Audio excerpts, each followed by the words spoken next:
Okay,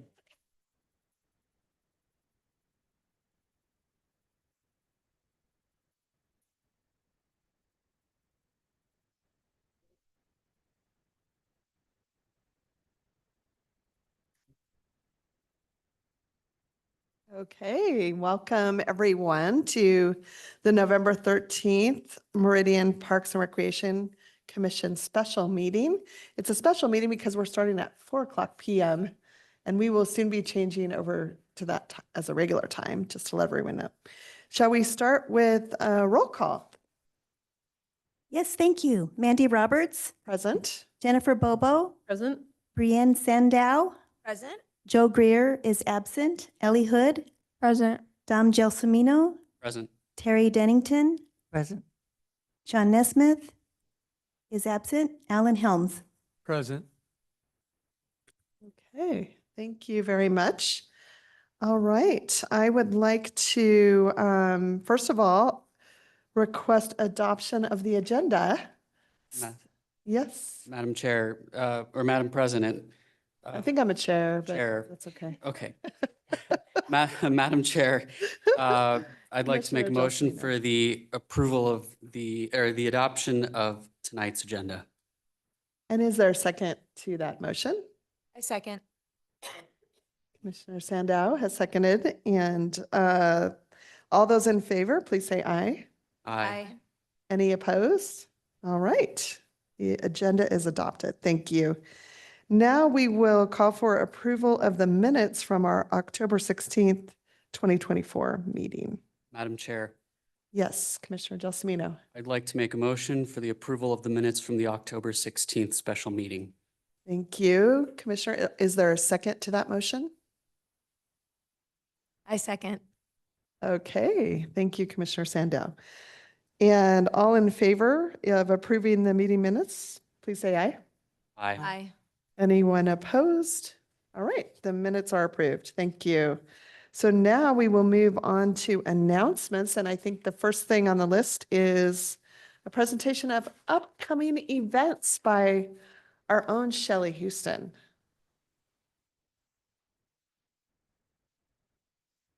Hello, Commissioners. I left you some little Scooby snacks. I want to tell you a little bit about the sheet of paper that's on the top. It's very patriotic and it shows some nice people. And there's a little story behind this. And this is one of the little niceties that takes place here that sometimes none of us even hear about or know about. A little birdie told me that this was taking place at the Meridian Home Court and that on Veterans Day, which was a Monday, that they'd be celebrating veterans. And our employee there named Renee McFarland took it upon herself to decorate the entranceway and whatnot with the flags and stars and all the foofty-doo. And she made all the pickleball players in particular that come in early feel special if they'd served in the military. So she had little flags and she took their picture. And if they were military, they got to write their names on the little white tags. And so anyway, I just want you to know that nice things like this go on all the time. And a lot of the times we don't even hear about it. But this was one that I heard wind of. And so we did a nice Facebook post. And I'm sure she made those people feel really special. So 3 cheers for the Meridian Home Court staff for doing that on Monday. We also had a Veterans Day ceremony at the Rock of Honor. 3 cheers to Steve Sidaway for attending because it was cold and windy. I had a doctor's appointment, so I didn't go, but I understood it. It looks like it went well. Channel 7 covered it on their newscast. So thank you for bearing the elements. Why couldn't we have had a sunny day? I remember when I used to stand up here in January and February and lament that I didn't have any events to tell you about, and now it's just constant. And so I've made you a Christmas in Meridian flyer that kind of summarizes some of the primary elements of Christmas in Meridian this year. The first thing that'll happen is Santa's mailbox will appear out on the front lawn for the little kiddies to put their letters in. The lobby will get decorated with a big Christmas tree, and the Salvation Army toy drive collection box will go in position. That'll be around November 25th. Again, we're doing the Meridian ornament drop. It's going to be on a Thursday and a Friday, where anyone who wants may make handmade ornaments and hide or drop them around downtown Meridian for someone else to find and keep as a gift. Friday, December 6th is when Christmas really comes to town with the Winter Lights Parade and the tree lighting. You'll recall that's the parade that we've invited you and your families, or if your parents are too nerdy to be seen with, you could probably bring a friend. I would approve that if there's someone cooler. The theme is so bright you gotta wear shades, which I think is pretty fun. So I don't know if you guys are gonna wear shades or not. That's up to you, but that's the theme of this year's parade and tree lighting. We've got Michelle Hart, the radio disc jockey, will help commentate along with Mayor Simison. And then we'll wrap up on December 14th with that Children's Winterland Festival. We usually hold it here in the Boys and Girls Club gym. I'm directionally challenged. This time we're doing it over in the Meridian Home Court in some of those multi-purpose areas that we have renovated lately. So those are just a few of the things. You can always go on the community calendar, and there are some other things that the chamber's doing or some other organizations. But exciting times ahead, and you guys are in charge of the weather. Don't screw it up. Any questions, comments, worries, anything at all?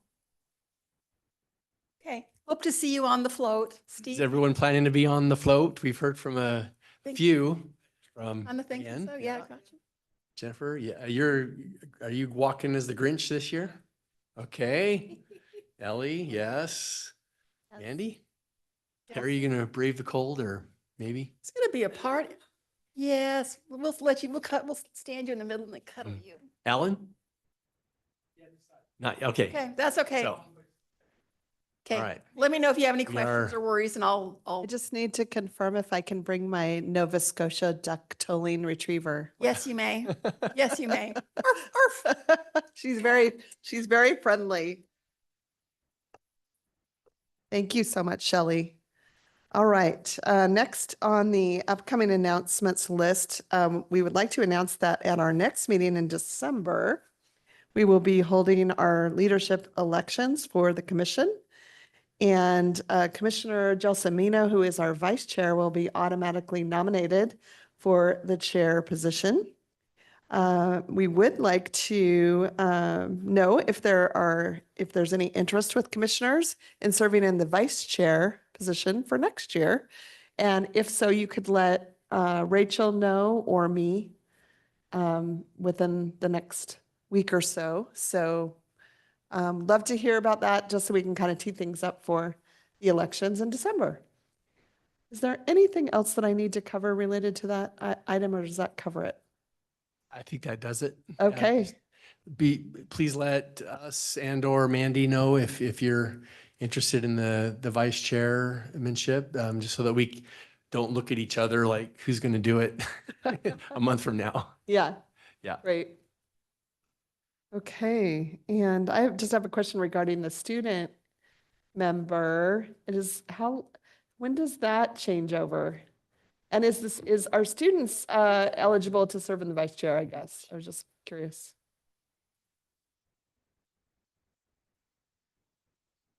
You have a reappointment that is either recently done or coming up a couple weeks ago.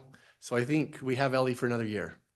Great, Yeah, that's she- wonderful. She reapplied and was selected. And she's experienced. She's a seasoned commissioner. That's very good. All right, excellent. All right, so agenda item number 4 is also just to announce our December meeting is annually when we take a look at our goals for the next year. And so I would just say, in preparation for that, take a look at our 2024 commission goals. There might be some things that we might want to update, and staff will kind of guide us through that, right, Steve? Yeah. I would say email me directly if you have any ideas, thoughts, changes, additions, deletions. I usually take the lead on taking the current list of goals and identifying what's already been accomplished, maybe something new, so that we can come forward, and I'll go through with you on any proposed changes that I would suggest, but I would also put out there that I am very open to and welcome your own suggestions. So please send those to me over the next couple of weeks, and that'll give me time to be prepared for the next meeting. Great. So anyone can email you with their thoughts about goals for next year. Okay, very good. Let's see. So moving on to old business, we have an action item. Does this mean we need to take a formal vote on our meeting time change? Okay. It does. We need a formal vote so that that will give Emily the direction to change the ordinance. So yes. Okay, great. And we talked informally at our last meeting and everyone seemed to support the idea of moving to today's time frame of 4:00 PM. So we need a formal motion to make that a formal change.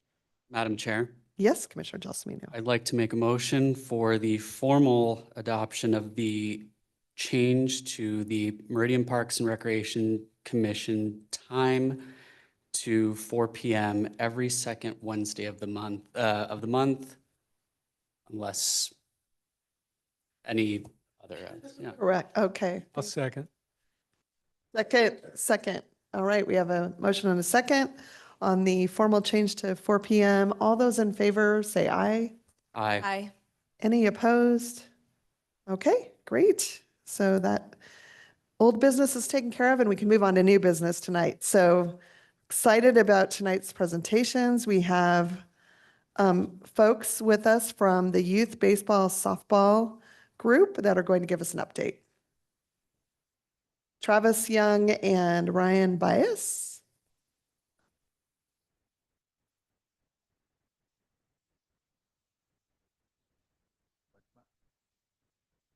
Go first. So we got, just lean in a little bit here. So my name's Travis Young. I am Meridian Youth Baseball and Softball President. And sitting here is Ryan Bias. He's the former president and the director of fields. And then David Lang is our new treasurer for Meridian Softball, Baseball and Softball.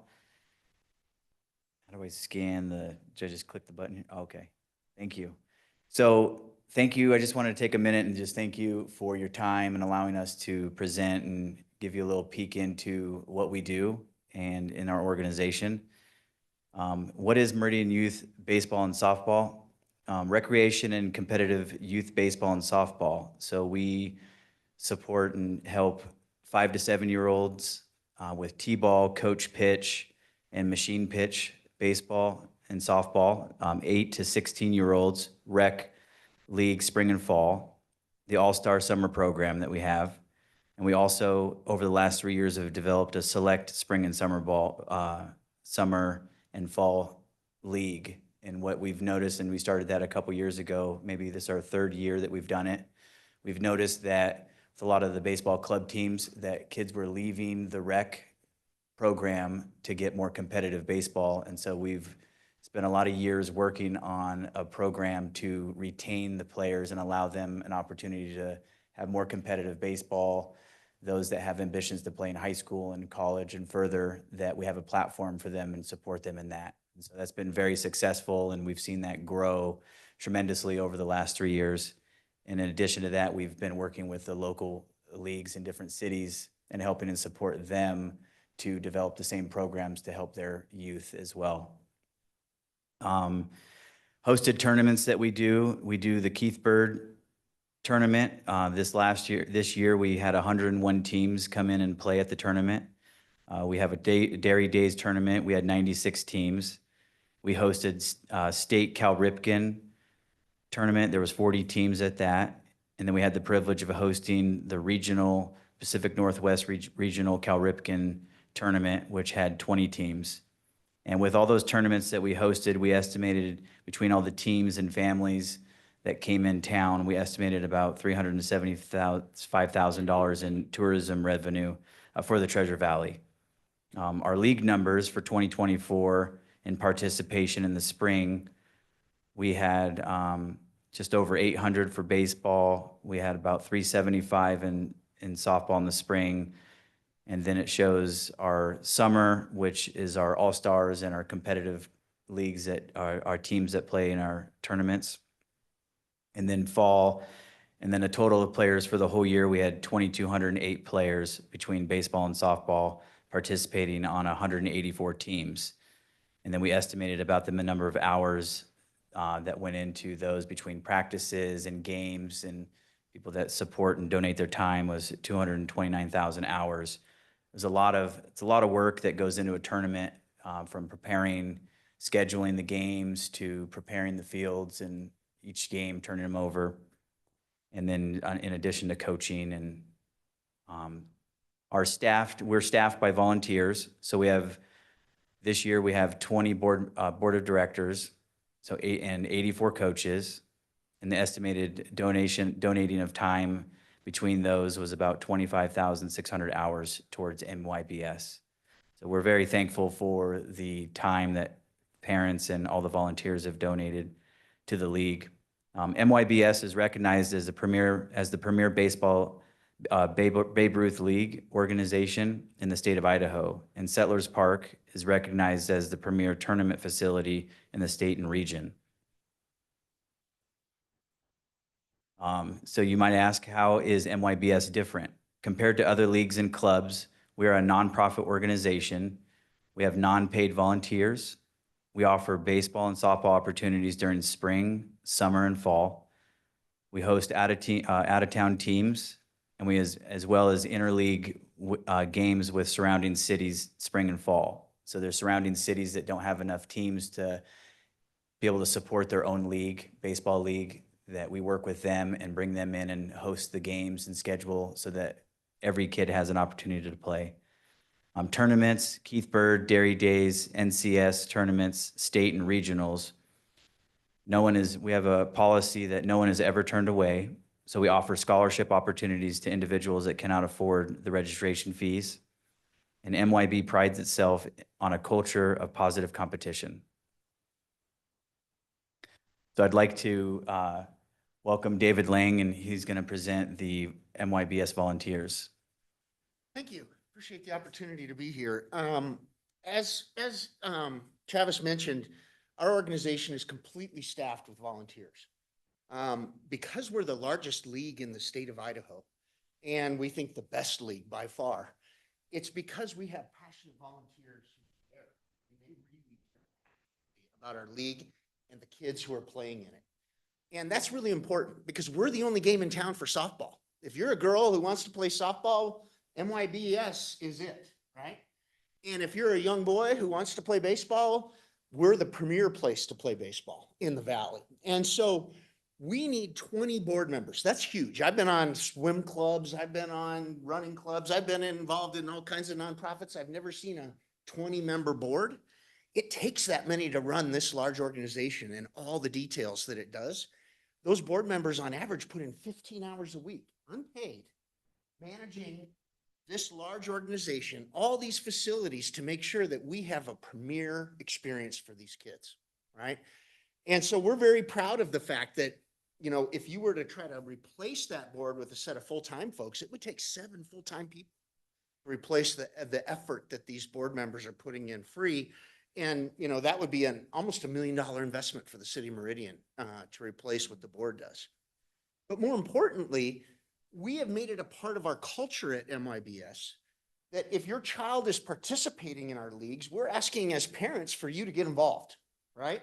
It takes a village to run all the games and all the tournaments and all the practices that we have. We get 184 parents volunteering to be coaches, right? And every parent who has a child playing in our league gets to volunteer in field preparation. So we rake the fields, we chalk the lines, we get the bases in place, we tear everything down so it doesn't get stolen. You know, we take care of the fields, and every parent participates in that. Similarly, we run a snack shack as a fundraiser to help lower our fees for our participants, and everybody gets to work a shift at the snack shack. All of these things turn into about 2,775 games. If we were to hire people to do that work, which other leagues in the Valley do, it would cost us nearly $42,000 just in field prep expenses, okay? But by getting volunteers and making that a part of our culture of volunteerism, we save that money and we cannot have to pass that on as increased fees to our participants. So when you sum up all of this volunteer activity, it sums up to almost $1.5 million in free labor that we're getting out of the volunteers who are participating in MYBS. And like I said, I think it's a pride thing. People are proud of what we've built at MYBS, and that pride translates into this active level of participation that's, frankly, I think unlike any other nonprofit in the Valley. All right.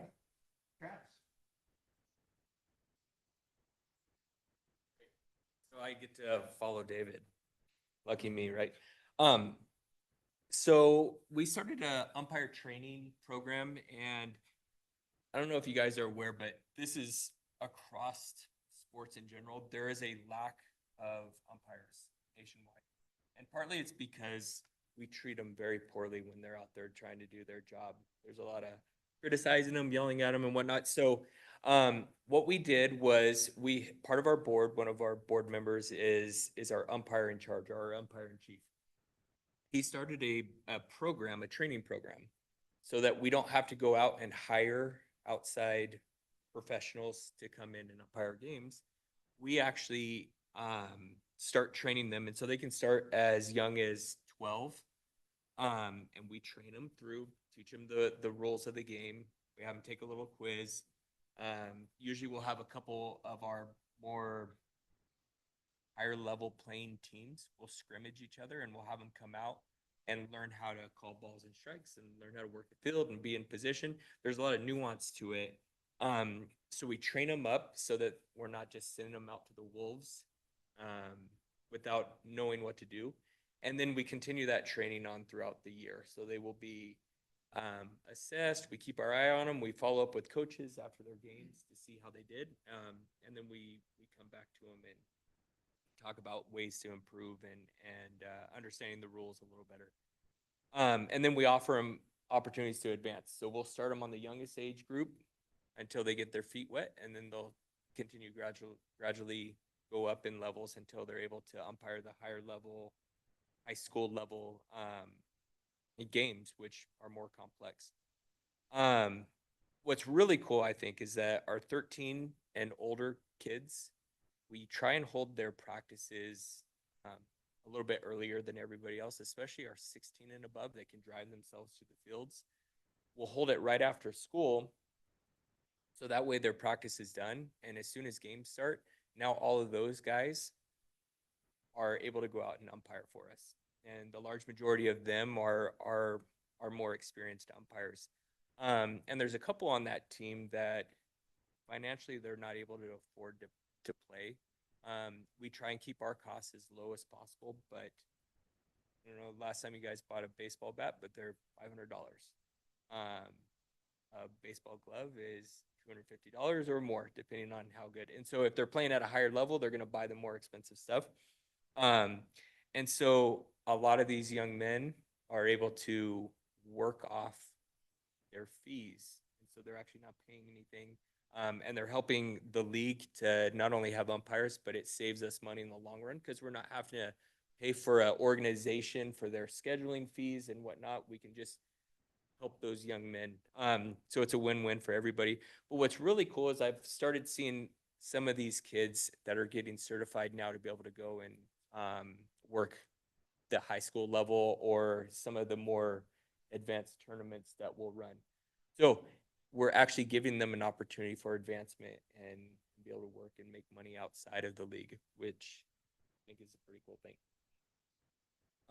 So these are the projects that we have going, or that we did this past year, and then our plans for next year. I don't know when the last time you guys went out to Meridian Middle School, but 2 years ago, you walk out on that dirt field and your shoe would be covered in goat heads. You couldn't bounce a ball without the entire thing being covered, and it was unplayable, it was unusable.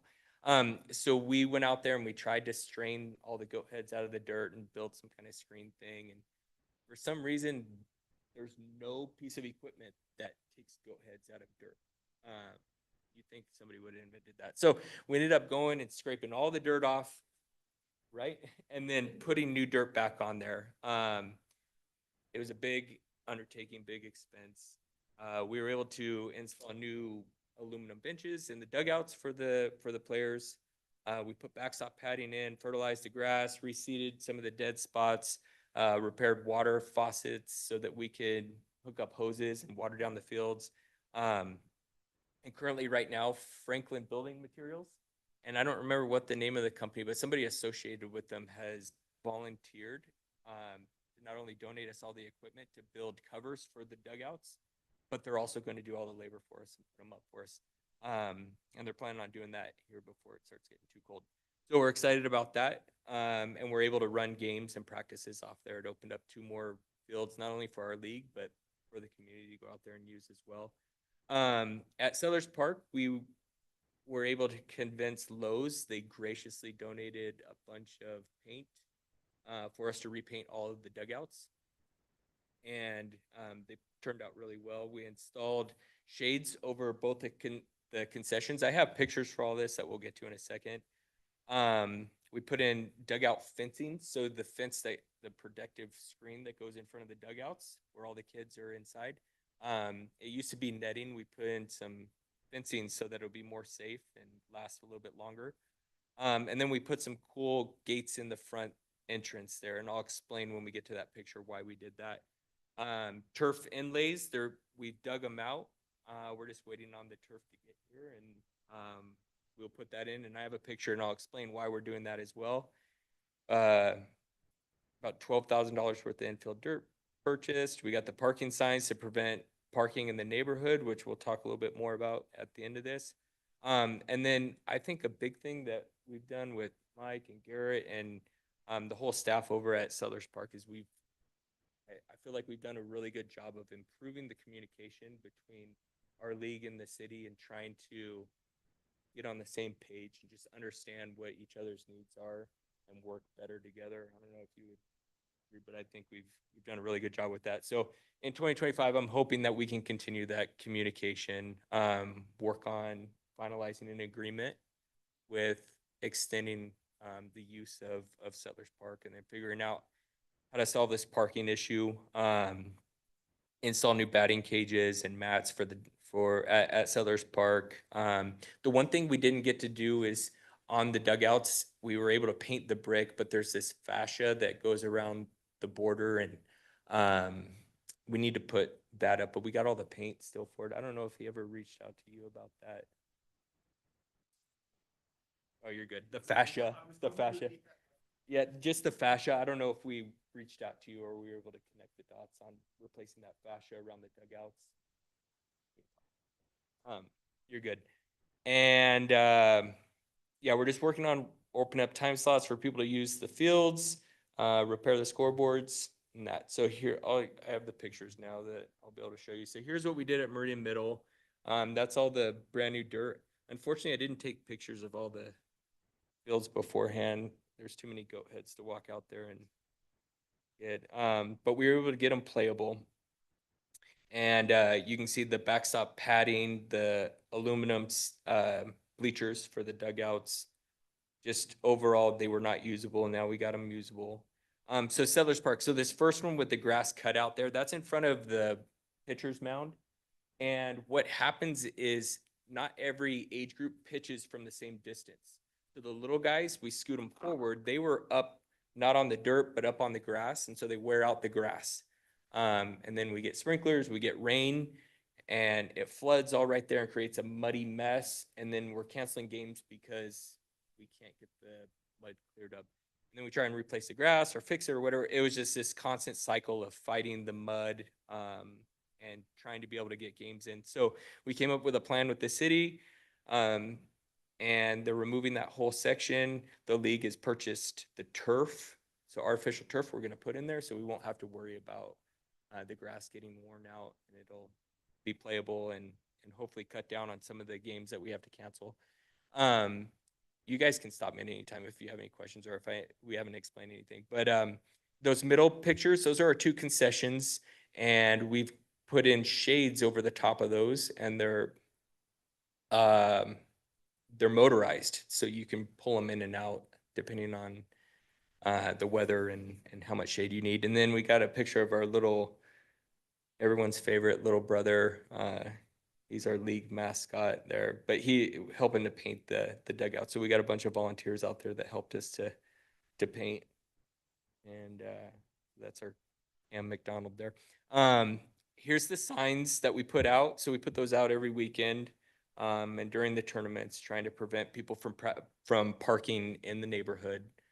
And we put them in the no parking zones in the areas that tend to make the homeowners there upset, to try and prevent them from sitting there.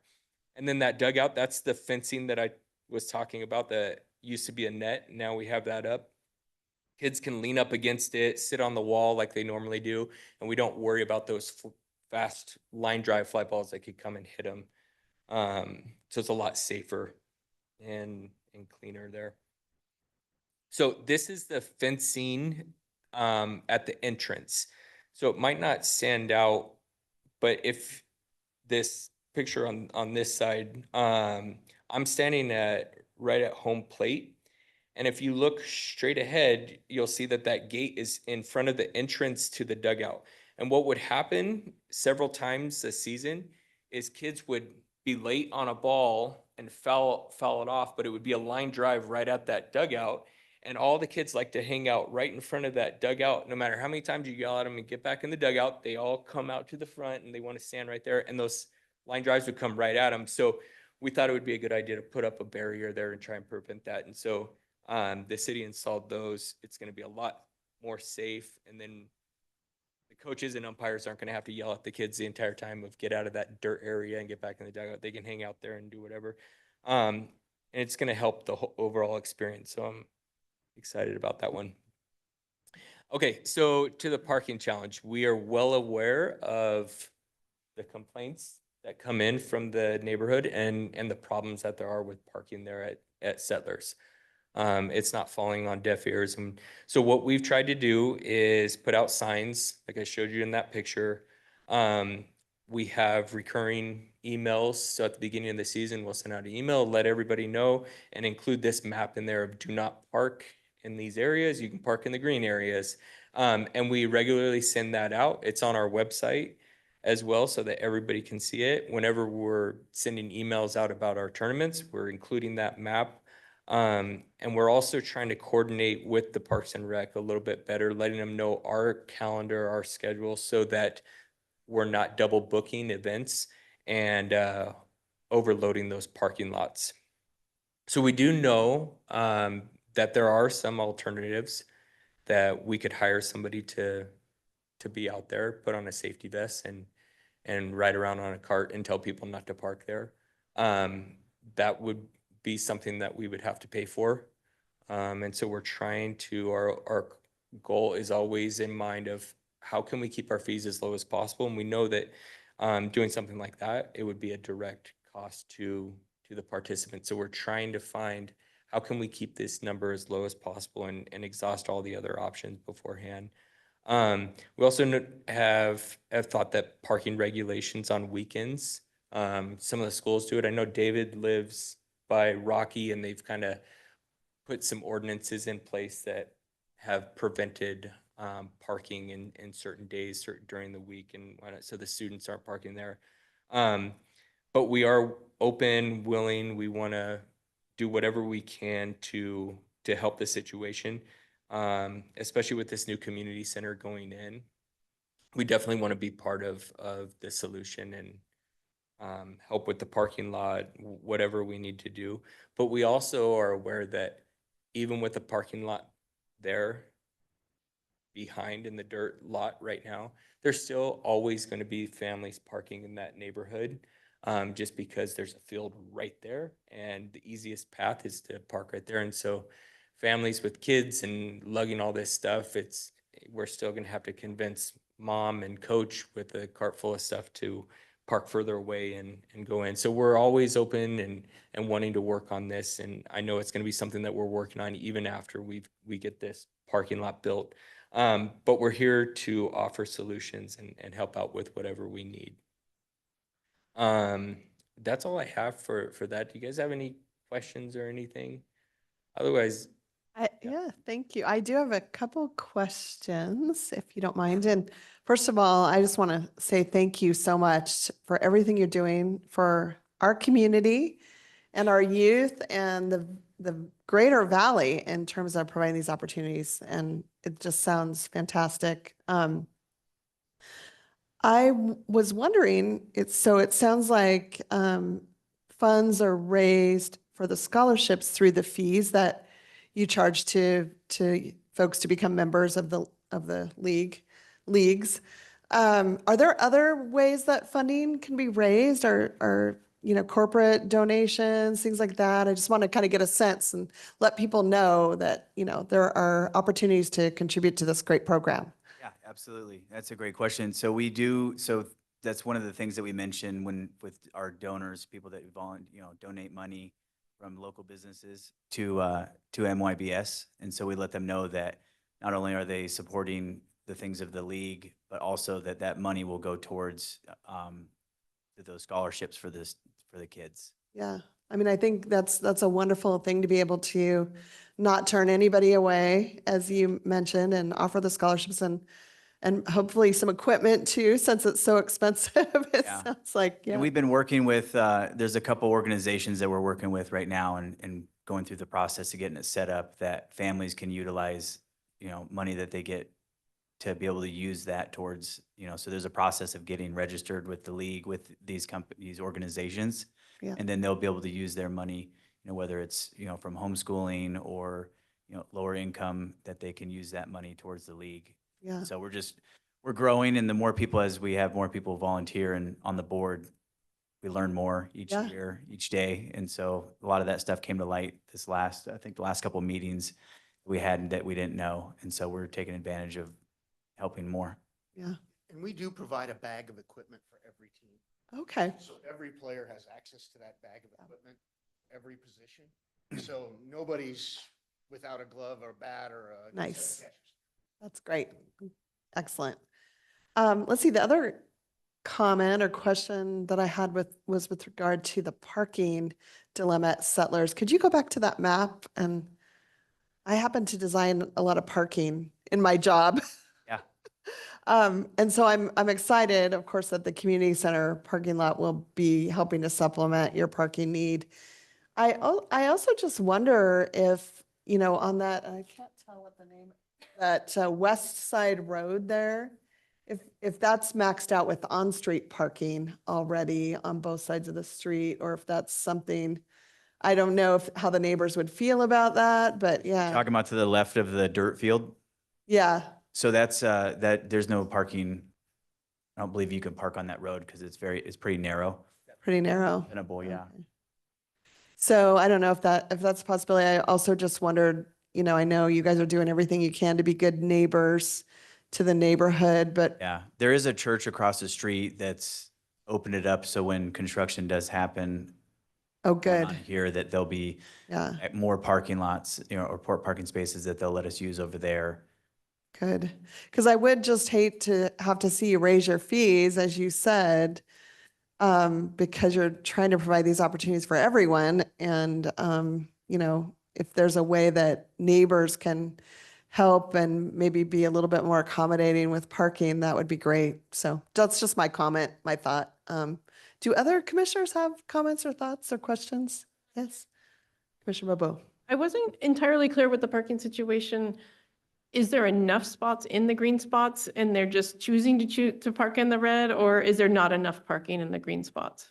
I think it starts to be convenience for people when you got a couple fields that are right there and you're, 25 yards away, they park on the street.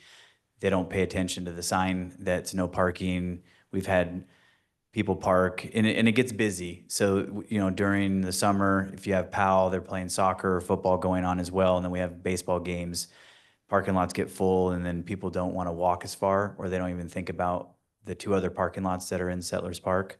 And so they'll just park over there. And so that's been, the big issue is when people are just they're not, being kind and they park in front of someone's driveway, which has happened. And so we've cracked down on a lot and making sure that, we know, because typically we know about what fields those people are parking on. And then if we do see something, we go to the teams and find out who it is and get the car moved if it is ours.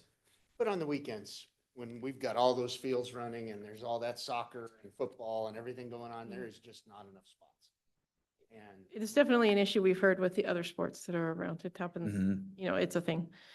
But then my second follow-up question, so there could be parking, but just depends on the week, is what I'm hearing from in the green spots, or is there usually enough spots if they're willing to walk? No, when we run our big tournaments, not it's not sufficient. Although we have not, because it's not marked, utilized that dirt lot to its full potential.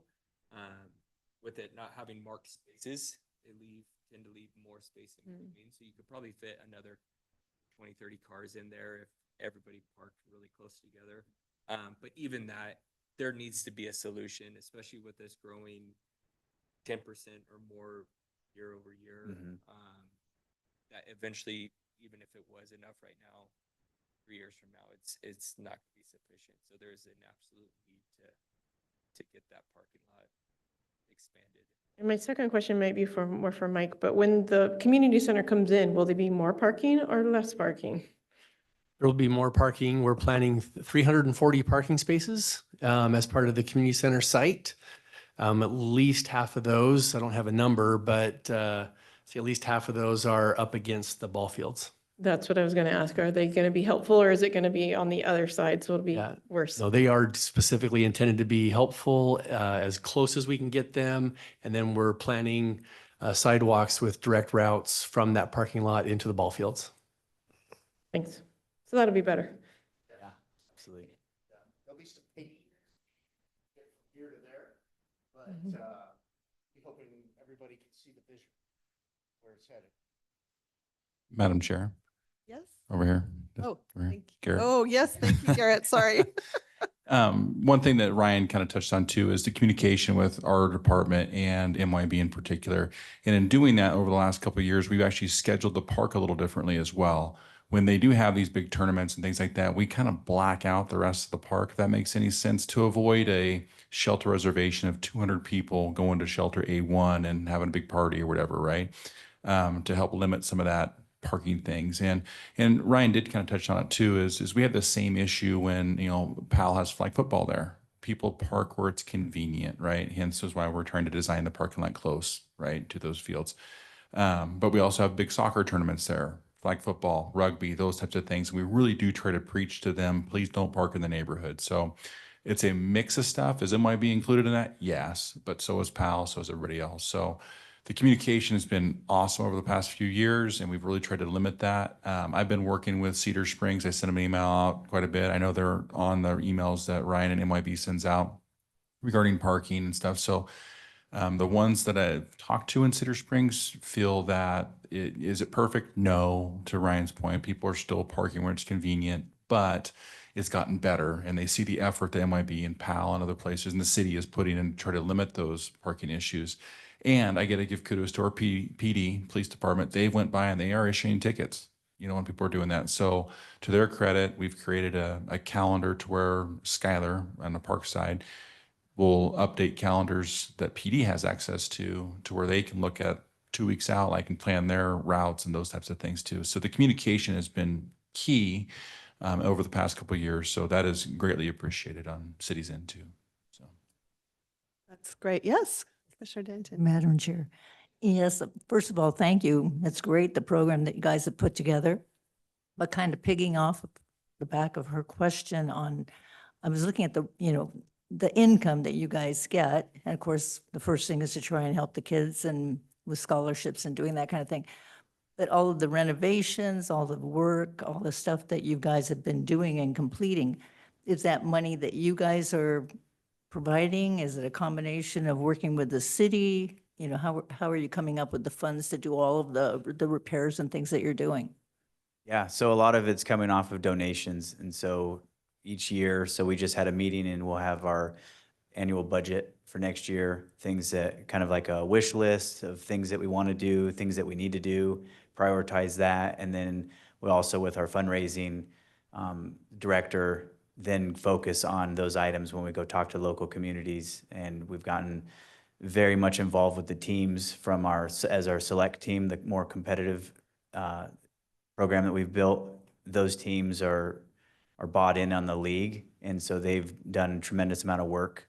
And so there's a lot of boots on the ground with community service, with kids, doing toy drives and just getting the name out there and then letting them know, and also saying, hey, like if you guys want to donate, raking leaves and just giving back to the community has brought a lot of people that want to donate back, to the community of what it does. And so we've gotten a lot better as we've grown and focused on the community and how to help, and then bringing those local businesses in to donate money, and then just being really smart with how we're spending things and running it like a business, and just really trying to keep our margins low and not overspending on things. And if we can save a couple dollars here, we'll go do it ourselves. Instead of having something delivered, we'll go pick it up so that we can, at the end of the day, have the funds that we've raised for the league to offset. And then, and the city has helped us out tremendously with doing stuff.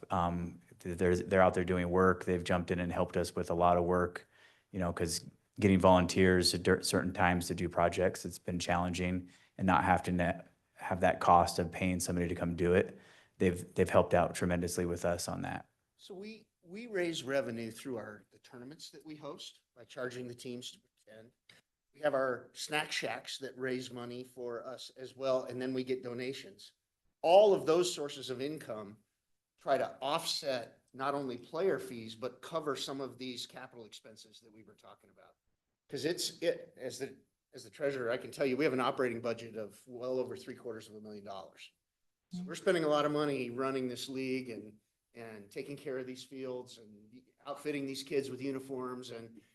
But one of the things that I'm proud about is that I see on this board that people spend the league money more frugally than their own, which is, I think, a bar that's hard to get over, right? Because we're all very conscious of, making sure that disadvantaged children don't feel uncomfortable trying to play. And so we do everything we can to try to pump up those non-fee revenues and keep costs down so that we can, do those things. So the great news is when we have specific capital requests, we can go out, Peterson Chevrolet, others have been very generous when we can go to them with a real need, and have partnered with us to help solve those needs. Yeah, and Franklin Building Supply and Lowe's, as you mentioned We have a whole earlier. list, right? And Yeah, fantastic. We really appreciate that community. I mean, the good news about the Valley is there's a lot of construction people, and they all play baseball. That's great. So when we need help with construction, we've got it. Yeah, good. Any other questions, comments? Oh, yeah, one more, sorry. I Question. do have one more question, or not actually, well, I guess it is kind of a question. It's commendable. I love the umpire training that you're doing. And saving money, obviously, then trying to have to pay it, and bringing up kids and people So into that. Ryan was being polite. It would cost us $130 a game to hire an umpire through the normal umpire hiring service. We pay $65. We cut it in half and gave our kids an opportunity to grow and have a summer job. And so we got a win-win out of this for everybody by creating this umpire program. I know, I love that. And I think it's really, it's exciting for the kids too. I think they're probably loving, being able to be put in to that position and learning those skills and the training, and they love baseball probably. So it's really exciting for them. I was wondering on the actual tournaments, can you use those, or are they all usable even in the training system? Yeah, so we actually do use, we use them all for all of our tournaments. Okay. And then, so it's kind of a tryout where the good ones will rise to the top, and then we use those ones for the state and regional tournaments where those games actually matter, because you win state, you go to regionals. You win regionals, you go to the World Series. And so calls being made one way or the other tend to matter and hold a little more weight. But in this picture, this kid played as a 10-year-old, went to the World Series for Meridian Youth Baseball. At 12, went to the World Series for Meridian Youth Baseball.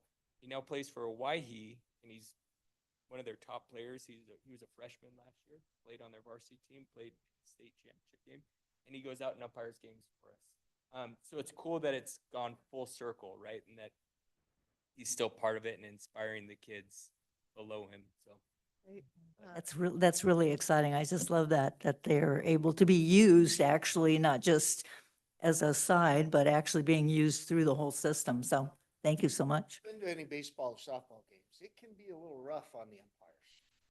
Yeah. We are very proud at MYBS that we have a culture of zero tolerance of talking to the umpires by parents, coaches, and others that's inappropriate. And it is very different, and parents who come to our tournaments mention it all the time, that the culture at our tournaments is very different and the behavior is very different. And we're really proud of that. Because, there's enough conflict and stress in this world. We don't need it in our baseball and softball games. And those poor umpires are doing their very, very best. Doesn't mean they're perfect, but we don't need, vulgar language and things like that in our and so I would say, having watched my son play all over the state and in different leagues and different things, ours is the best values, I would Yeah. say. And our umpire program's big. And you can see that wall is not far away from that umpire. So the parents are right on top of them. So we protect them as Yeah. best we can. And I couldn't tell you how many families have actually that have left because they want their kids to get more competitive and they go try the clubs, and the culture and how things are ran is not the same. And then to see over the last couple of years how many families have come back because of the culture and what it does, because it's, it's baseball, but it's bigger than baseball. We're raising these kids to be great adults. And so the culture of MYBS has done that for the families, that's what they want them to be around. Right, I know Commissioner Helms, you had a comment. I just wanted to say thanks, because I've been involved in sports most of my life, and it's just, it brings a lot more and value to what you're doing for those kids. They'll fill it all the way up to 70.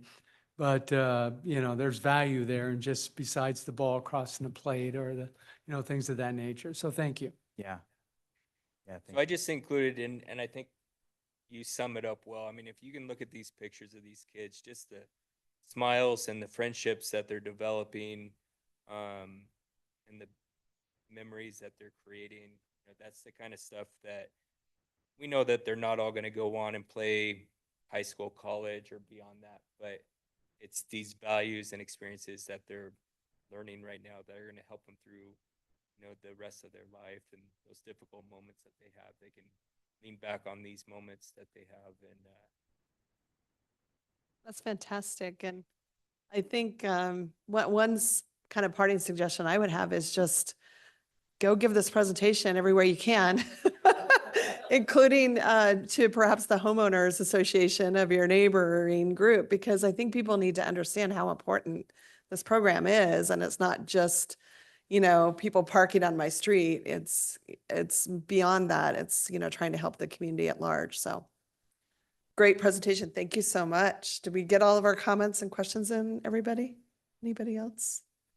Yeah. Yeah, thank you. Yeah. Partnership. Yeah, absolutely. Yeah, we just wanted to tell you thank you for the many years that you guys have helped us and supported us, and what you've done for the community and assisting us. We look What we've forward done to it. together is the shining star in the state and in the region, really.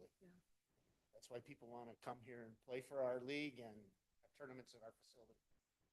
Great. All right. Thank you. so much. All right. Okay, so next we have Meridian Arts Commission Initial Point Gallery Update with Lizzie Taylor. Welcome, Lizzie. I'm going to try to do this without a microphone because I really don't like microphones. Madam Chair, Madam President, or Princess, whatever you wish to be called, all the city people who are here, thank you very much. And thank you very much for the opportunity to tell you a little bit about the Meridian Arts Commission, but most specifically about Initial Point Gallery, which, as you know or may not know, is on the third floor of this city hall. It is open Monday through Friday, excepting national holidays, 8 in the morning until 5 in the afternoon. There are 2 sheets of paper that were put out on your desks. One is the Initial Point Gallery schedule for 2025. I'll get in a minute to how we develop that. And the other one is the promotional poster for the current show. Okay, I just want to say a little bit about the Meridian Arts Commission. When I joined the Arts Commission several years ago, like in I became aware of it in about 2018. And I can say with authority, having been on it since 2020, that the Arts Commission has developed both in terms of sophistication and reach in the community, of which I'm very, very proud. Some of the exhibits when I first started going to Initial Point Gallery were what I classify as crocheted toaster covers in the shape of a chipmunk. We do not have that anymore.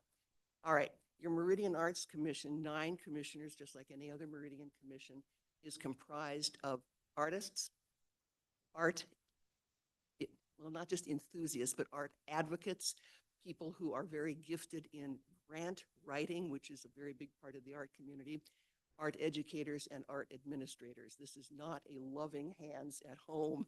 We are all very dedicated to the arts. A little bit by way of background, for years and years living in Los Angeles, I volunteered at the Braille Institute of Los Angeles teaching fiber arts, sculpture, ceramics, and collage, blind and partially sighted adults. That was a challenge.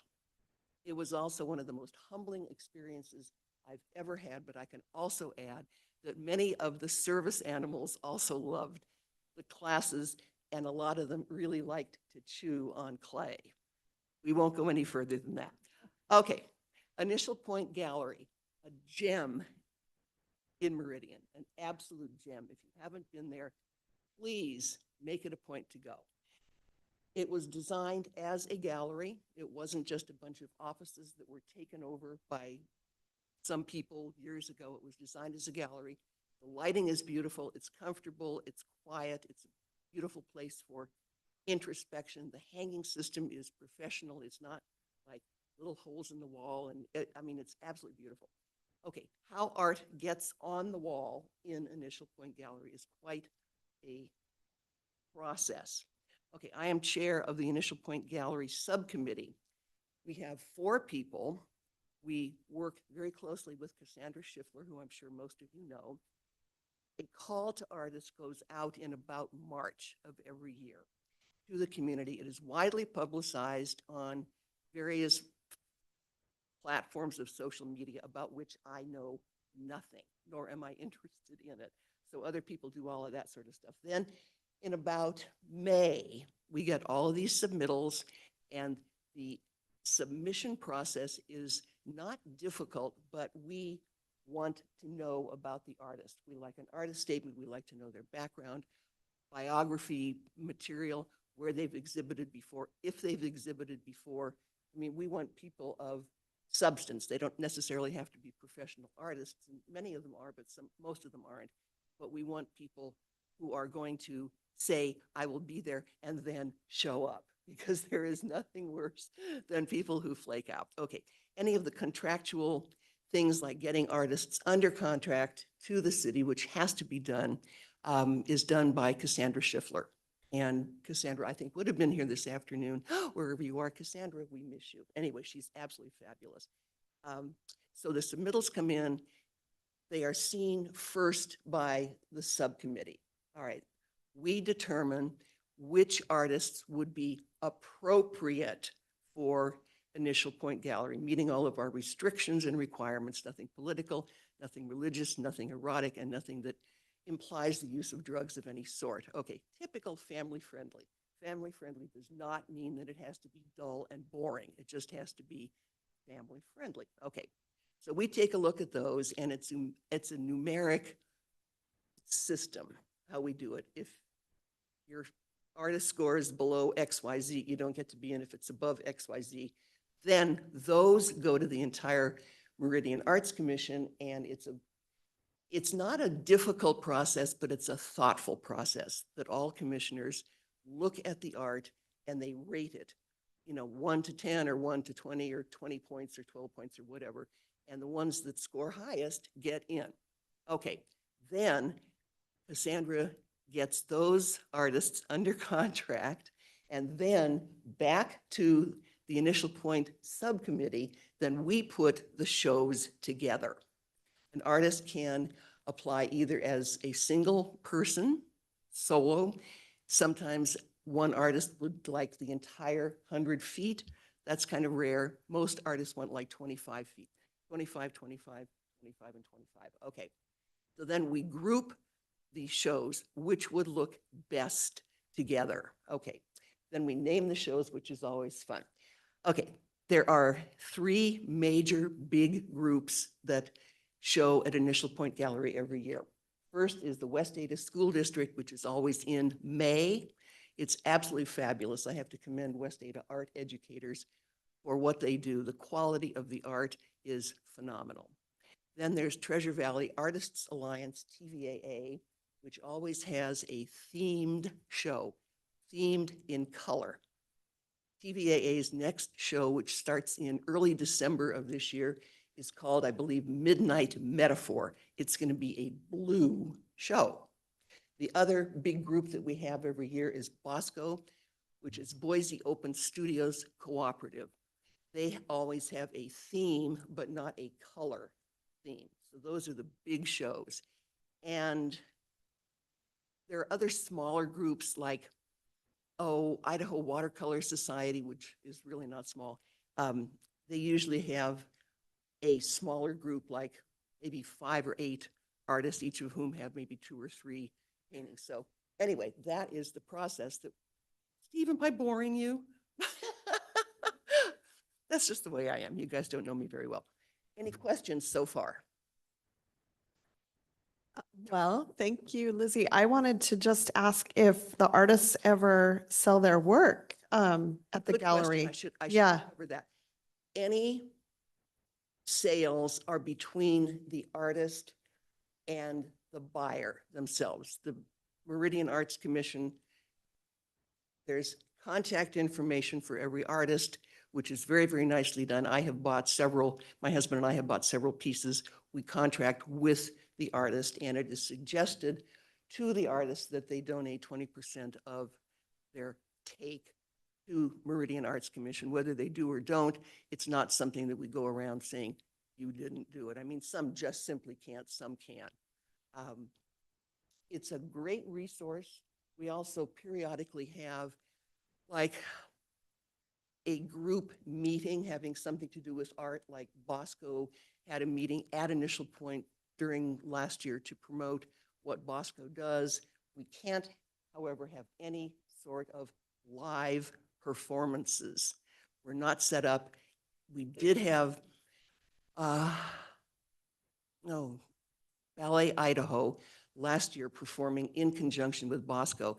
And luckily, it turned out just fine. There were no incidents, but we cannot have live performances. Sorry about that. I mean, we can have somebody playing the violin, but not like dancers and stuff like that. So did I cover it sufficiently? And are you all going to go? I do, Good answer. Madam Chair, Other, Madam Chair. oh, yes. Yes, I'd like to make comment. I know Ms. Taylor, thank you so much. I do try to go to most of the opening receptions so that I can Good. meet with the artists and talk with them about their work. I think it's fabulous. I don't know why, if nobody else is going, I don't know why you're not, because it really is amazing to meet the artists, talk about their work. How do they come up? I just really enjoy that a lot, and I really appreciate that you guys are putting together really interesting shows. I love that there's generally always a ceramic piece to the pieces as well. So I just, thank you so much, and I just really enjoy it a lot. Thank you, Commissioner Dennington. There are 4 display cases. Sometimes we have a little trouble finding 3D artists who do the kind of art that we can show. Because sometimes they get a little bit, it was something that would be fine in a gallery on the Lower East Side of New York, but is not going to peddle in Meridian, Idaho. So that is what we do. You have a schedule. If any of you would like to get on the mailing list, Steve, can they email you or Rachel? An email list for like your meetings? Is that what you're talking about? No, not the meetings, but the gallery openings. Yeah, we just need to figure out Cassandra sends those out. So send it to Cassandra, send it to me. I can get it to Cassandra and we can put you on the list. Great. Yeah, because all of you have significant others or kids or groups that you belong to, so you can help be our ambassadors too. We need help. We appreciate it, and thank you very much for your time. Thank you. Thank you so much. Appreciate you. Okay, so let's see. I think our next new business is a presentation by Willow on the Community Pool 2024 season overview.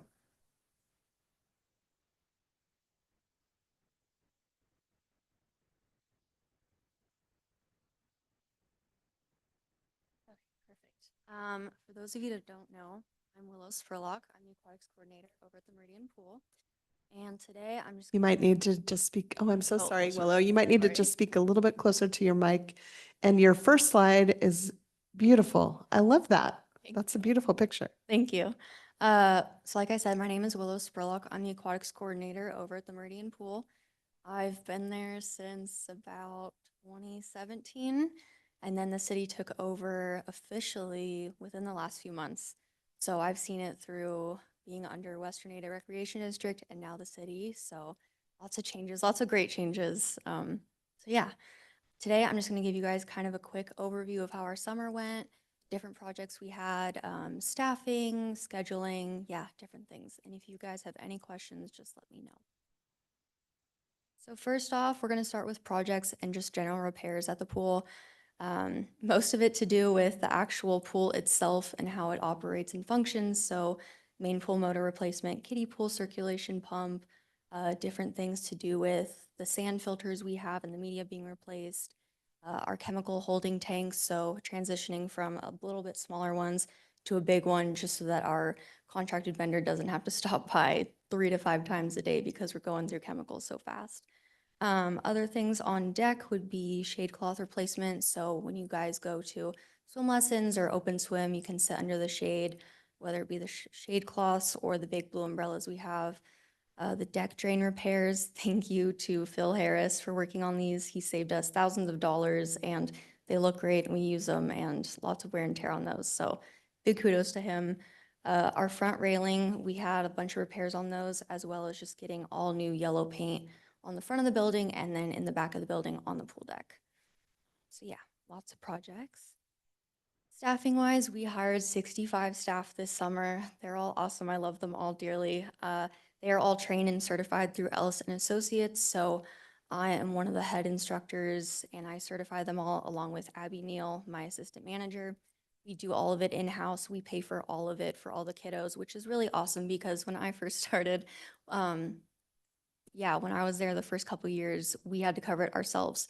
So classes can be anywhere from about $50 to $90. And when you're in high school, you don't necessarily have that kind of pocket change. So it was really nice for the city to come take us under their wing and then also start paying for these classes and certifications for the kiddos. And then another perk of being trained with us and getting that covered is that it's good for a whole year. So a lot of my kiddos will work with us in the summer, and then they're going back to high school in the fall, and then maybe they'll go lifeguard at the Y or go teach lessons at someone's pool or something, and they can take all those certifications with them. So it's really nice that they can take that with them. They're also all trained and utilized as both lifeguards and swim lesson instructors, which might kind of be a no-brainer, but at a lot of facilities, you're either one or another. At our facility, though, we make sure that everyone is trained and certified in both, just so it's kind of a built-in insurance on our end. Whether we need subs for lessons or we need shifts covered for guarding, it's really nice having that in-house and that we don't have to be stretched thin or maybe not be able to be open for lessons or open swim one day. Also, kudos to their willingness to work more hours this summer. I always ask them during their interview, are you looking more for part-time or full-time? And then we kind of go off from there as to how many people we're going to hire and what our hours are going to look like and scheduling wise. And there's a lot that goes into it. So I was really grateful that a lot of them this summer said, hey, I'd actually like to work more hours. I'm saving for college or a new car or whatever it may be. So we were actually able to reintroduce our evening hours this summer, which was really exciting. So Monday through Thursdays, we had evening swim from 7:30 to 9. And then, of course, we passed our annual ILS audit, which is awesome. They come in every year, kind of see how we're doing with our guarding and our scanning and our roving and our rotations and just kind of how we're doing things. And then they sit down with us, walk us through our evaluation, and then we also go through a few different scenarios and rescues. So yeah, kind of just seeing where we're at skills-wise and anything we can improve upon or work on. Swimming lessons, this is just kind of a breakdown of how our lessons work. So this summer, we were able to offer 5 sessions of swimming lessons. Each session is Monday through Thursday for 2 weeks. Every day is 30 minutes long for the kiddos. On Fridays, we do offer makeups just in case they missed, or like this summer, there was a lot of smoke towards the end, rain, things like that. We offer lessons in both the morning and the evening as to kind of accommodate the best we can to parent schedules. So especially for the typical working parent, working 9 to 5 or 8 to 5, whatever it may be, during that evening slot, a lot of parents can then bring their kiddos to lessons. Whereas if their kiddos were doing lessons only in the mornings, maybe the grandparents are taking them or someone else, they're not able to see their kiddos in lessons. So those evening slots definitely fill up first. Our swim lesson curriculum offers 6 different levels. So all the way from level 1 guppies, just learning to get their face in the water, get comfortable in the water and comfortable, all the way up until our pre-team kiddos. So kids that are interested in going onto swim teams, whether it be seasonal swim teams in the summer or year-round club swim teams, or maybe even trying out for their local high school teams. Then you can see our different level layouts during lessons. So as you'll see, there's 2 level 1s and 2 level 2s offered every half hour.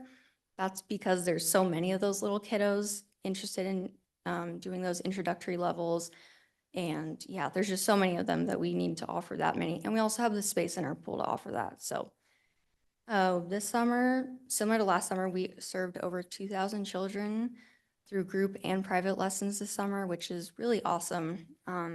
If you do the math above, you'll see there's about 42 children every 30 minutes during the day. So it really does add up through the summer. Lots of repeats throughout the summer too, which is awesome. You get to see kids work their way up from just getting into the water to kicking off the wall by themselves or doing their floats. So it's pretty awesome.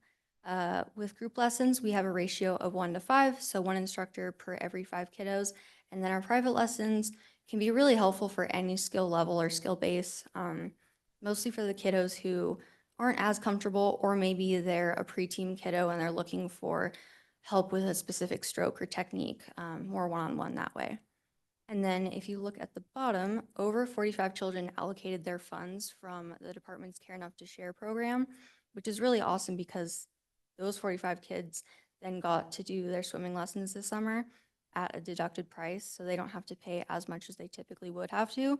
And again, this is through the city of Meridian, so we didn't have this when we were under ward, so it's just really exciting to see that a lot of families can easily access lessons and yeah, have that available to them during the summer as well.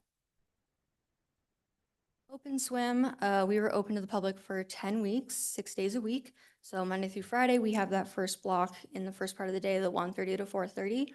And then evening hours, Monday through Thursday from 7:30 to 9. And then our weekend hours, we were open Saturdays from 1 to 5. I'm sure we say this every year, but Sunday hours are definitely a priority. We're aware of it. Our staff is aware of it. We try our best with it. It really just boils down to it being staff dependent and what their availability looks like. If we don't have that, obviously we can't operate with just 3 guards or 1 to 2 guards on deck. So we really try our best to aim for Sunday, but it does matter that we have enough guards and staffing for swimming lessons throughout the week and open swim throughout the week as well. Attendance during open swim saw an average of about 150 patrons daily, as well as hitting our max capacity of 250 people a handful of times. A lot of this throughout the week is going to be Meridian Parks and Rec summer camps, Boys and Girls Clubs, daycares, and other local youth programs, which is really awesome. I think it's especially awesome that they structure in coming to the pool for open swim into their summer scheduling for kiddos when they're doing their camps or their local youth programs. So that's cool getting to see them throughout the summer, making use of our open swim hours. With the implementation of our open swim test, we had another successful summer in limiting our weaker and non-swimmers, kind of keeping them out of those higher risk areas such as our deep end our diving boards and our double slides. Just trying to keep them out of harm's way as much as we can, having their wristbands on them, having our lifeguards being able to easily recognize, oh, this kiddo's a red, they shouldn't be in the deep end, or hey, this kid can get retested and bumped up because they're doing pretty well. And then our total number of jump-ins during the 2024 season were 14. This is very low compared to when I first started. We did not have a swim test in place. I would say we would have about 1 jump-in per day. So when you do the math over the entirety of the summer, that number is a whole lot larger than 14. So yeah, having that swim test in place has really been a great resource for us, and the guards really appreciate it. The parents really appreciate it. It's just a great thing to have. So we're very proud. Willow, could you elaborate on what a jump in is? I don't know. Oh, yeah. No, yeah, Thank you. absolutely. So our jump-ins are going to be active rescues. So let's say a kiddo goes down double slides, which I'm a little shorter, so it's definitely a lot deeper than I would expect when I went down it. So let's say a kiddo goes down double slides. They kind of get to the bottom, realize like I did the first time I went down it, oh, this is a bit deeper than I was expecting. They pop up to the top and they will be in I would say about the first stage of drowning. So active drowning on the top, panicked, kind of that climbing a ladder motion, wide eyes, face still above the water, but definitely in panic mode. That would be the first sign of struggle. So when we scan, it's 10-20. So that's the standard we follow. So if this is my zone, I have 10 seconds to scan the entirety of my zone, everything in my zone, and then I have 20 seconds to get to them and administer care. Okay. So yeah, so those 14 were kids falling off their noodles or coming down the slides and panicking, or maybe they're just getting tired because the kids I see, at least, they don't know when to take a break. So they Yeah. like to swim themselves to literal exhaustion. So So having a low number of jump-ins like we did is a good thing. yes, the lower the Yay. better, yes. Okay, good, very Yes. good. And then swim team use. So during the summer months, we have 2 club swim teams usually. We have Streamliner Aquatics, which are a year-round competitive swim club. And then we have Meridian Killer Whales, which are more summer seasonal introduction to swim team club. So they only swim for about 7 to 9 weeks of the summer. So early in the morning, they swim Monday through Friday from 5:30 to 9 a.m. for about 8 out of 10 weeks of the summer season. So they make use of those early hours before we start our lessons at 9 a.m., which is really awesome. And then Meridian Killer Whales were able to host 2 swim meets at our facility this summer, which is really awesome. Otherwise, they would have to host it or a pool or somewhere in Boise. And all these kiddos live in Meridian, so it's just really nice having it closer to home, closer to where they practice every day and live. So keeping it in Meridian is pretty cool. We also hosted the Fitter Faster Swim Clinic, which is a really awesome program.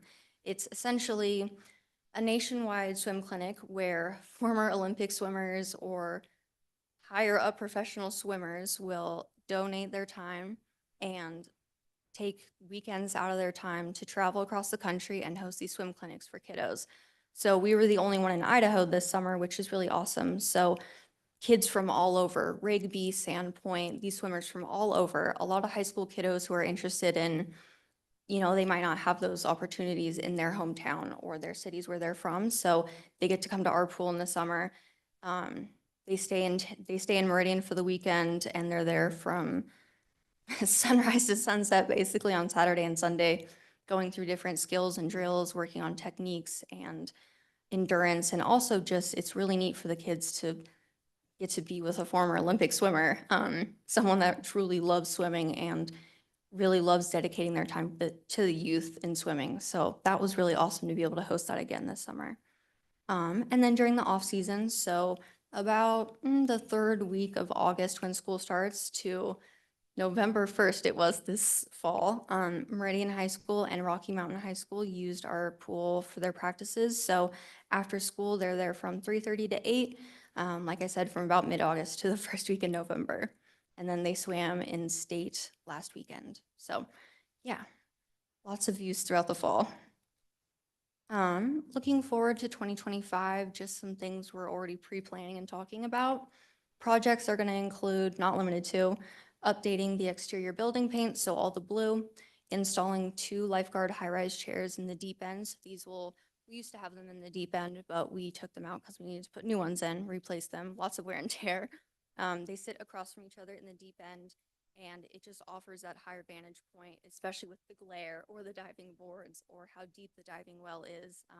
It's really helpful when you're scanning and you're guarding to be able to have that high point and look in and see the entirety of your zone or your blind spots around the slides or whatever it may be. So we're gonna do that, and then just general slide repairs, deck lighting repairs, stuff like that.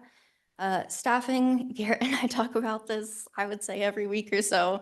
Finding efficiencies in the number of lifeguards on shift during our open swim hours without disrupting our safety standards. So what I mean by that is we're not gonna necessarily take away the number of guards on deck during our open swim hours. It would more so be, hey, can we only have maybe one person in front office, or utilize the people we already have on shift, such as myself or another manager or a supervisor or head guard, and have them step in to help with swim test or front office or checking people in, things like that, where it doesn't take away the people we have on deck, because those spots are there for a reason, and we have those spots on deck for a reason, so we don't want to take away from that ever.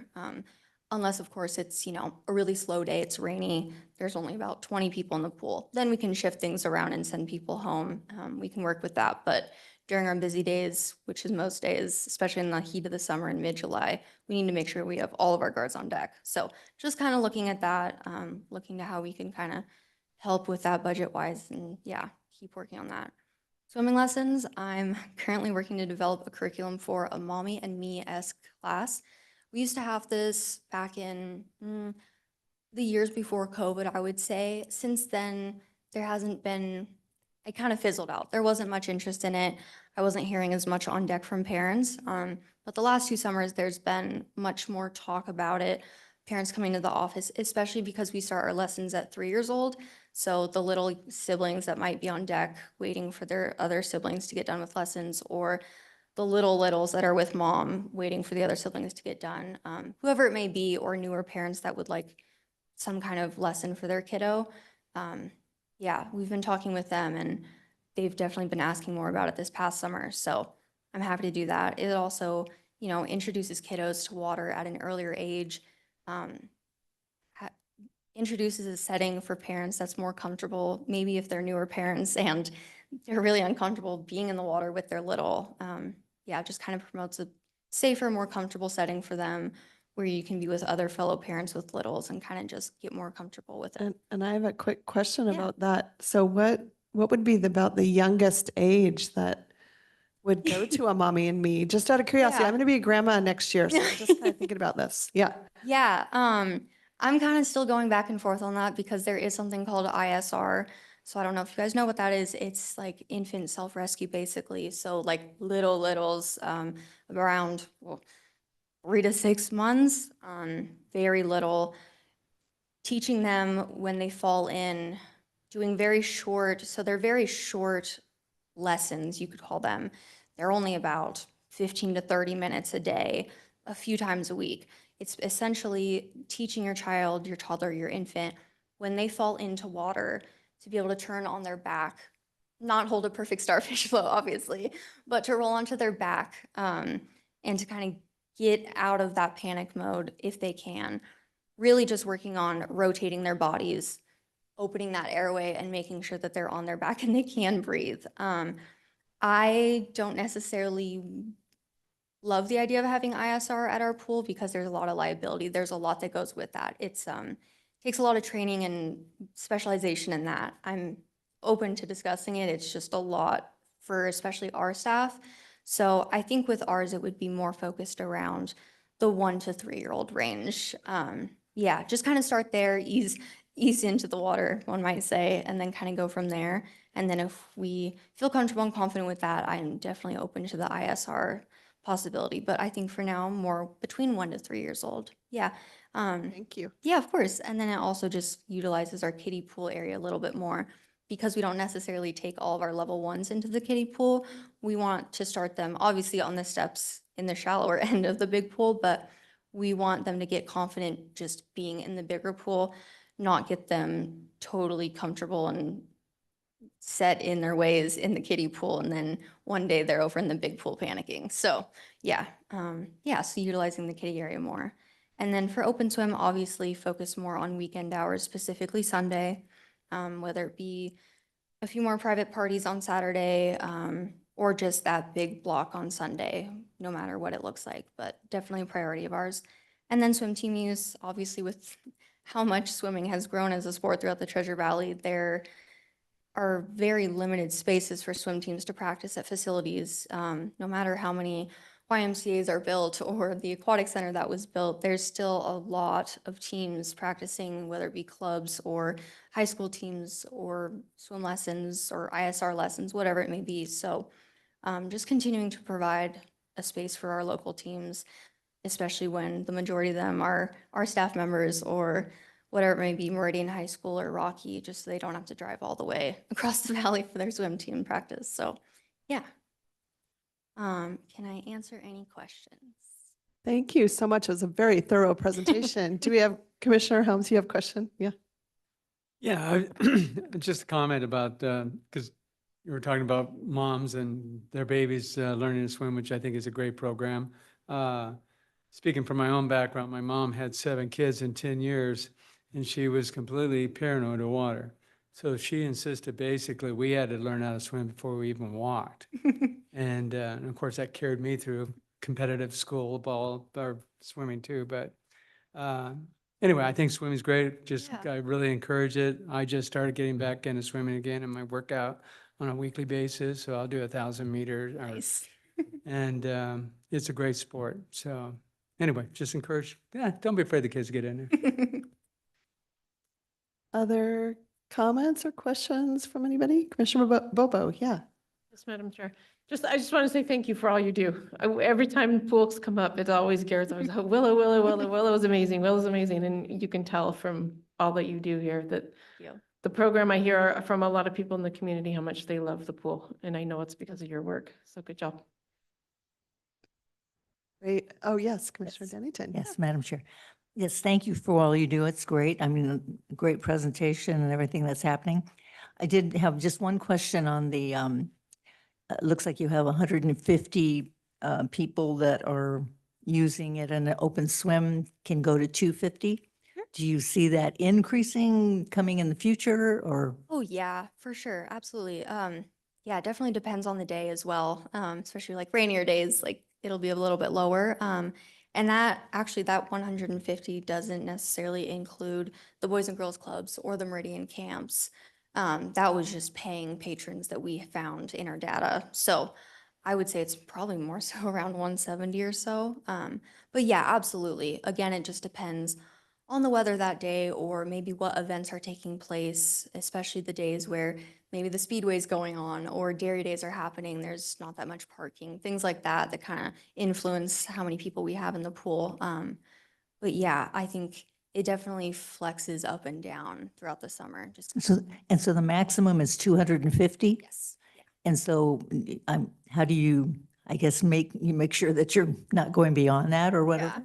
Oh, yeah. So we do counts. So everyone that comes in, we count. And then when people leave, we'll also count for that. Yeah. Sorry. That's what you meant. Yeah.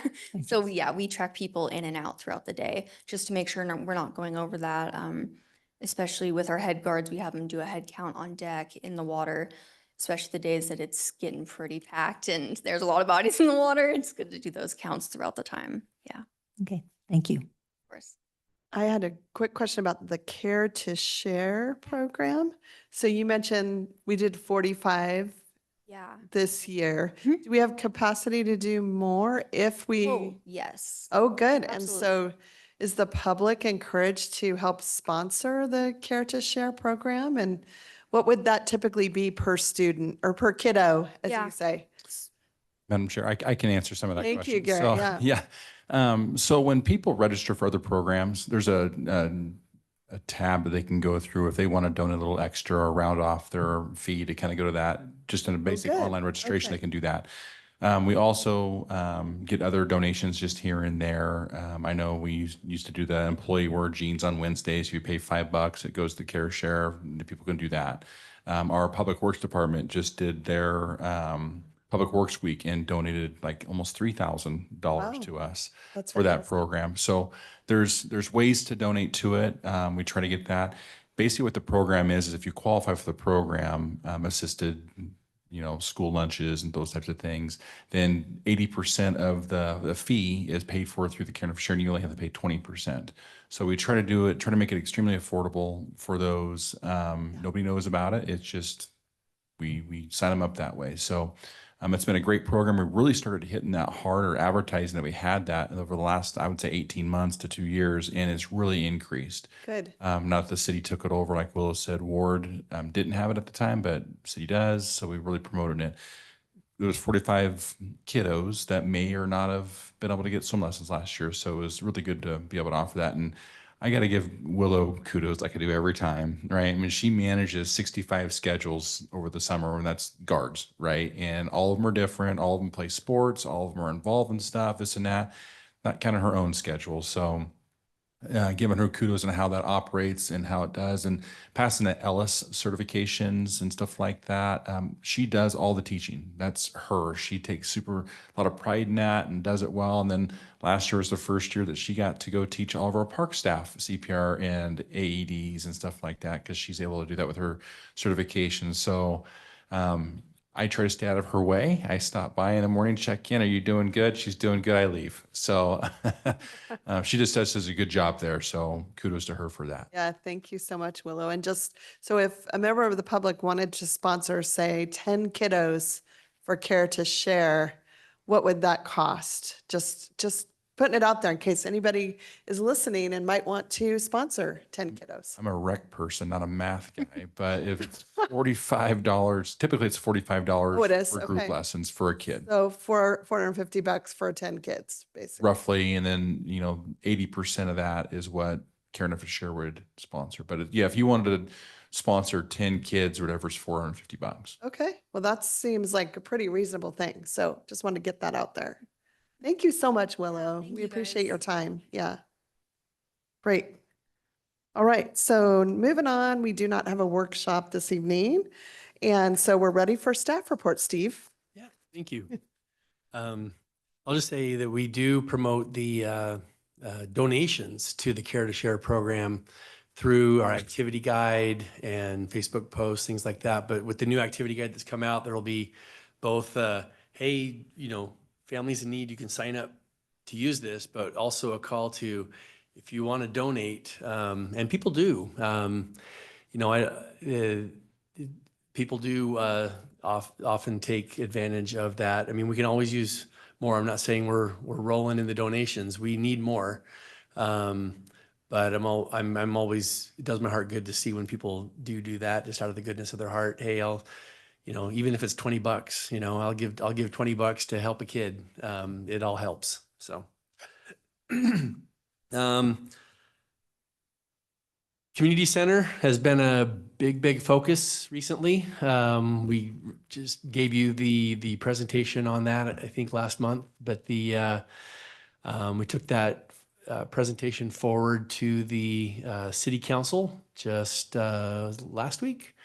And if anybody watched the Channel 7 news last night, there was a news story about it as well that aired last night. We do plan to do a public open house and would invite our commissioners as well. December 5th, which is a Thursday. It's the night before the parade. So the parade is December 6th. If you have to choose one, I want you on the float Friday night. But if you can do both, would love to have you also come to the community center open house on Thursday night. It'll be an open house right here at City Hall in conference rooms A and B right out front from 5:30 to 7. We'll encourage people to drop in anytime that works for them. But community center is a big one right now. And then another big one is the fees, not to steal from Garrett's thunder, but kudos to him. He's been doing a lot of work. We just got the golf fees adopted last night. Commissioner Helms was at our presentation a few weeks ago when we originally presented them to the city council. And Carol will be heading there again next week for home court and pool fees, which are also being adjusted. But lots going on this time of year, but those are a couple of the bigger ones that I wanted to focus on. So I'll stand for any questions. Any questions? Okay. I just got a comment regarding, Yes. I was going to try and round up about 100 people to come and protest the fees after participating in Ryan's Monster Mash tournament, golf tournament, which one hole my partner and I ending up with a whole 14 strokes. So anyway, but no, it's just, once I got over that, I was fine. It was well deserved. Thanks. Thank you for that comment. Okay, are we going to Mike next for? So first of all, for the record, Steve was at council last night till past 10 o'clock. Lizzie's presentation was not boring. He wasn't yawning at it. I just wanted to make sure that everybody knew. He was yawning, but it's not because of the presentation. It was being at council, working all day and then council meeting till way past 10. So anyway, we're working on the restrooms at Lakeview. We got a foundation poured today. The other one's going to start. We're ordering the next 2 sets and doing geotech work and some civil engineering to tap utilities and stuff. We're still scheduled for mid-January, probably going to be mid to late January for the first 2 sets. So we're on track getting utilities in and stuff with that. We've got some landscaping and road projects that we're going to talk to council about next week, and it's U-Stick Road from Linder to Black Cat. It's being widened and there's medians in those roads that we talked to council a couple of years ago about adding landscaping to the medians, and they said, yeah, entry corridors into the city, Linder Road's another one of them. U-Stick is going to be a entry corridor into the city with the State Highway 16. There's going to be an interchange there. So the widening is working backwards. We always think like going from the core out. Well, it's actually working backwards. So we're kind of working on that stuff. If you're familiar with Fuller Park, there's no sidewalk from the street into the park. People have to walk into the park through the parking lot. So it creates some conflicts with cars backing out. It's a popular spot for kids to walk to school. They kind of go the back way into the elementary school there. So we're adding a sidewalk to Fuller Park, and we opened bids on actually yesterday. And so that one's going to start pretty soon. So that's some of the things I have, and we'll sit for questions. Sounds busy. Any questions for Mike? Okay, thank you. Are we going to Garrett next? I think so. All right. So we talked about earlier, I've been working a lot with the Meridian Youth Baseball Agreement. Skylar Cook and I have been kind of going back and forth with that regarding priority use times, future agreement stuff when it expires, and with the help of legal, Emily Kane, helping with that as well. A lot of community center stuff, like Steve said, and also, like Steve said, golf fees, home court fees, pool fees. Really, the message there is we're trying to keep our facilities affordable, fair, and accessible to any and all, is really what it comes down to. So I'll be going to council next week in regards to the home court and pool fees, just for discussion, get their feedback on the proposal. And really, it's going to be right in the middle of our neighbors and, similar facilities. We don't want to be the most expensive. We don't want to be the lowest, but we want to be right in the middle. So that's kind of our goal. That's the presentation, really. Also doing some operational stuff regarding pool, like Willow had mentioned, and stuff like that. So some of the staff events, it's all Christmas, as you guys can probably imagine. That and the Wonderland Festival, like Shelley said, it's going to be this year. The Wonderland Festival is going to be at home court. So we're kind of doing some planning and organization there. I say it's Jenna, Haley, and Renee, not me. So, sports is all volleyball, basketball. The Holiday Classic volleyball tournament went off perfectly as expected. We were able to help about 68 kids this year in regards to the Head Start programs were the kids that benefit from that. External events, right now, Skylar, just like last month, is doing a lot of FY25 or 2025 temporary use permits or special events in our parks. So just getting all those lined out, ready to go, as well as he sent out the call for all the like Meridian Youth Baseball, POW, those types of programs that use our parks for all their practices and games, getting their schedules and their needs and stuff like that scheduled and booked so that they know that they have their space still. So with that, and then home court, believe it or not, it's still a lot of pickleball and volleyball and basketball and those types of things. So a lot of things happening in the Parks and Rec world. So with that, I'll stand for questions, if any. Any questions for Garrett? No? No? Any questions? Okay, thank you so much. And that brings us to Kim. Thank you, Madam Chair, Commissioners. A lot going on. Normally I don't lead with this, but there's been a lot of plan review. It's that time of year when people start submittals so they can get through the approvals process in time to bid and construct when the weather clears after the first of the year. So yeah, it's been really busy just with pre-op meetings and that. So I'm scrambling a bit to keep up. The Locust Grove sidewalk project between McMillan and Chinden is pretty much done. We got a final invoice. We just need to do punch list, close out the project. Go off? Are you bored? Garrett? No, sorry. I thought I was turning mine off. No, that's okay. It's easy. Let's see. We have a new pathway project.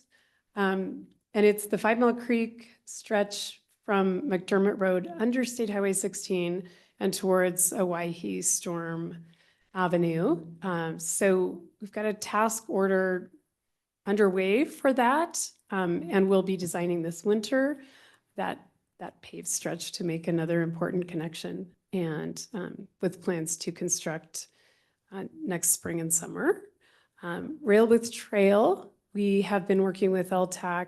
In fact, we're going to be meeting with the Corps of Engineers on Friday. I don't know if you recall, but our most recent solution to get through, to finish our alignment was to pipe a portion of the 5 Mile Creek.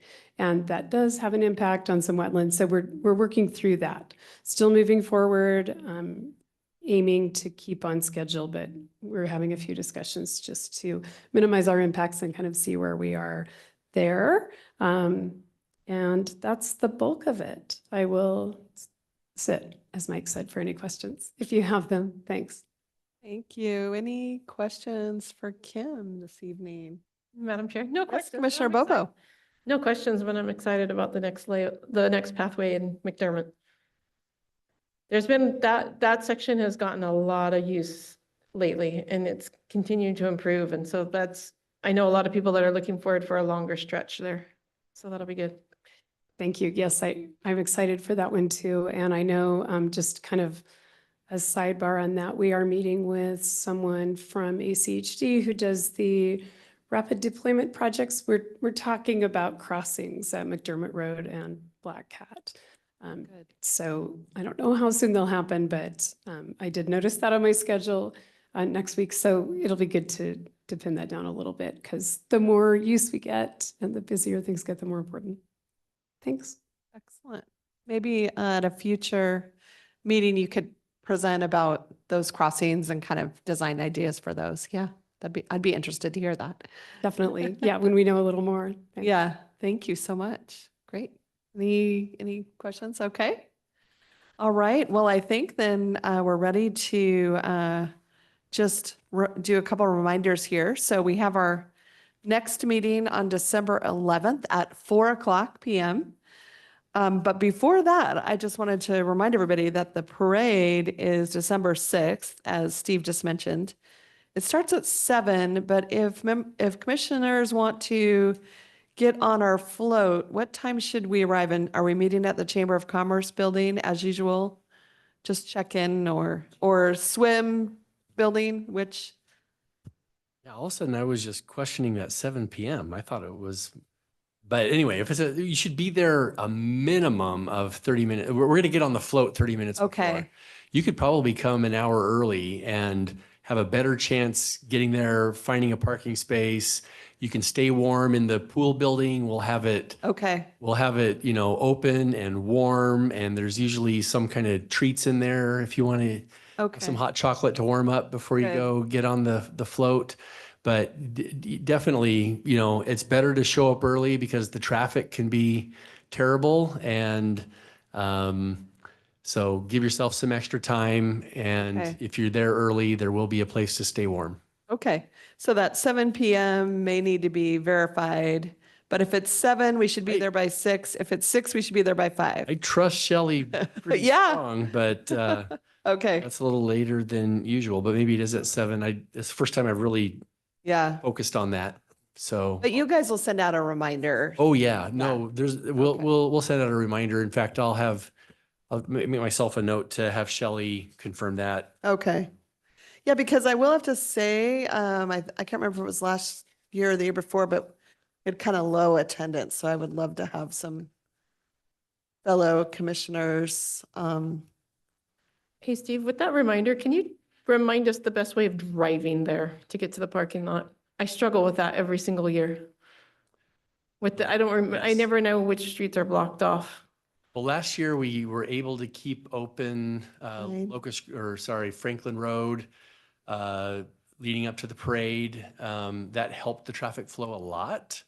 I think we would plan to do the same thing, and they may be pushing it back for the intent of helping with the commuter traffic getting through a little before things need to start Oh. closing as much. Right. That's also possible. I just need to, I'll confirm that, and Okay. if the road's not closed, you should be able to get there from any direction. But if you encounter a closure, you would have to come around from Locust Grove and down Water Tower and in the backside of Story Park that way, because Franklin will be closed.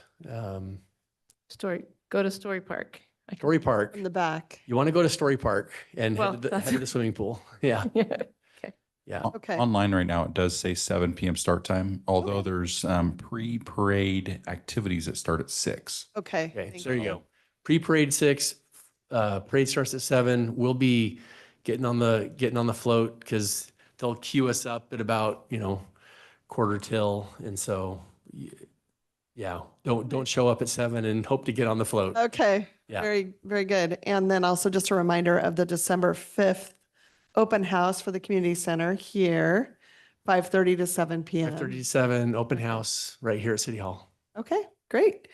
So I think with that, the one other thing is just if commissioners have any suggestions for future meeting topics, December or otherwise, we always kind of open it up for that. If anybody has any suggestions or anything they want to hear about. Madam Chair? Yes. You were just saying you wanted to hear more about the trails? Is that what? Well, if that may be a later meeting, but yeah, we can put that on the list, the trail crossings and. Last month, the commission did ask for a communications update. So we're going to have Shelley not just give her upcoming events, but we're going to ask for a bigger presentation. She'll also be bringing the annual report and can do an update on that. Then, of course, we will have our elections and our setting of the goals for next year. So we've got a fairly robust meeting for December already in the works. But if anyone does have a topic, whether it's for December or after the first of the year, you can always, that's the purpose of this time. So, Okay. yeah, thanks. Excellent. And yes, and also just be sure to let Rachel, me, both of us know if you're interested in the vice chair. Might have to do a little recruiting if I don't hear from anybody. So, great. I think with that, then I will call for a motion to adjourn this evening. Madam Chair, Commissioner Gelsomino, I'd like to make a motion to adjourn tonight's meeting. is there a second to that motion? Madam Chair, I'll second that. Okay, thank you, Commissioner Helms. And all those in favor of adjourning, say aye. Aye. Aye. And I don't think anybody's opposed, so thank you. Thanks so much, everyone. And we're out of here, 20 minutes after our usual start time. So